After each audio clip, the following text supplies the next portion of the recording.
আলামিন আমরা গুনাহগার, তোমার নাম করতে আমরা গুনাহগার, আমাদের জীবনের সমস্ত মাফ করিয়া দাও। আল্লাহ তোমাদের সাথে বলতে বলতে মুনাজাত পর্যন্ত মুসলমান নয় পরবশ হয়ে গেছে। আল্লাহ তাদের কবরে আসর পৌঁছায় দাও। রব্বুল আলামিন আমাদের সকলকে বেশি বেশি নেক আমল করার তৌফিক দান করিয়া দাও। আসরকে নামাজ জামাতের সাথে আদায় করার তৌফিক দান করিয়া দাও। রব্বুল আলামিন যারা ঋণগ্রস্ত আছে, যারা অসুস্থ আছে, সকলকে শিফা দান করো।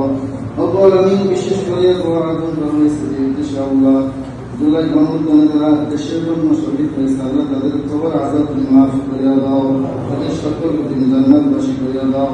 রব্বুল আলামিন অনেক অসুস্থ আছে, আল্লাহ হাসপাতালে ভর্তি আছে, তাদের সকলকে তুমি সুস্থতা দান করো। রব্বুল আলামিন এই আমাদের দেশকে তুমি রহমত দিয়া নবীন বরকত দিয়ে ভরে দাও।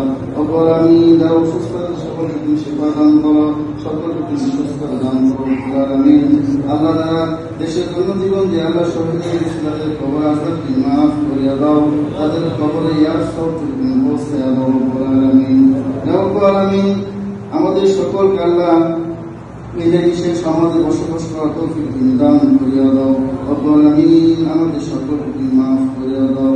রব্বুল আলামিন জেনে না জেনে, ইচ্ছায় অনিচ্ছায়, দেখে না দেখে, অন্ধকার আলোতে প্রকাশ্যে গোপনে যত প্রকার গুনাহ করেছি মাফ চাই, মাফ করিয়া দাও। রব্বুল আলামিন আমরা গুনাহগার, তোমার নামে গফফার।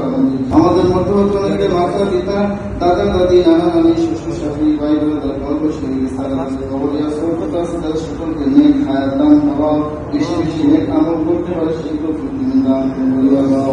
রব্বানা লা তুযিগ